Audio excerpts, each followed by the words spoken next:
This is Stalnaker with Hub Culture, and we're at Climate Week NYC. I'm with Bryan Hansel, the CEO of Smith Electric Vehicles. We're going to have a little bit of a talk about what they're doing to bring electric vehicle production and distribution to the United States and what your company is doing at large. Welcome. Thank you.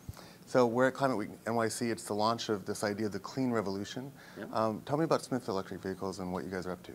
So we focus entirely on building 100% all-electric delivery vehicles. So if you think about medium-duty trucks, the typical truck you'd see running around an urban area that delivers, product, whether it be beverages, food, packages, that's the core of our delivery, mechanism. We build the actual truck here in Kansas City, Missouri. Okay, so fleets, basically. Fleets. Right, Yep. and are they 100% electric or are they hybrids? All electric. Okay. So zero emissions. So yes. zero emission fleet vehicles. And as we all know, especially in urban cities, fleets actually make up a huge amount of the traffic within cities these days.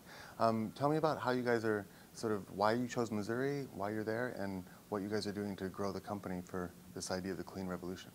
Well, again, I think what we've really identified or realized is that corporate America's, and even on a global basis, but certainly these large organizations realize they have a commitment to sustainability.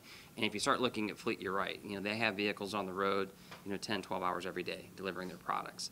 And most of these large fleets have tens of thousands of vehicles on the road every day. And so as we walk in and sit down and spend time with them, they are committed to finding an alternative.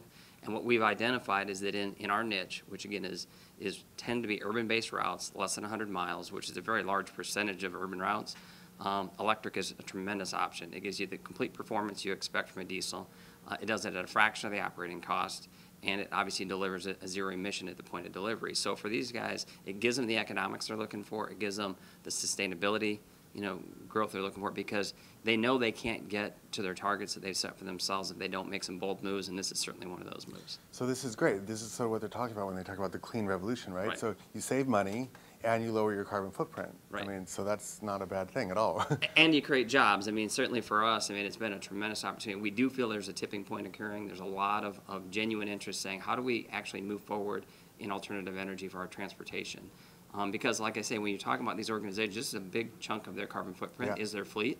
And up until now, certainly we can wait for diesels to get cleaner, and there's advancements there, but it just doesn't take the real substantial step that we're able to offer them in a zero emission. Right, and this isn't pie in the sky, maybe tomorrow kind of stuff. You guys are already producing these vehicles, these fleets are already on the road? Absolutely. So we've got hundreds of vehicles on the road. We've got some tremendous brands here in the U.S. and globally that have adopted the vehicles. And so, yes, we're absolutely seeing real-time adoption and uptake of the vehicles today. So who are these leadership companies that are out there sort of talking to you about how to deploy this?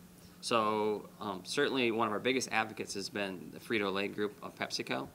They've got hundreds of vehicles on the ground right now out delivering their snack foods across the U.S. Staples has been a real leader in the space also. They've taken our vehicles, and again, they're using office product delivery. Coca-Cola is one of our early adopter customers. We've got some utilities like PG&E in California that's an early adopter, and we're talking to literally almost every major fleet in the U.S. right now. So that's Bryan Hansel from Smith Electric Vehicles out in Missouri, helping to drive the clean revolution.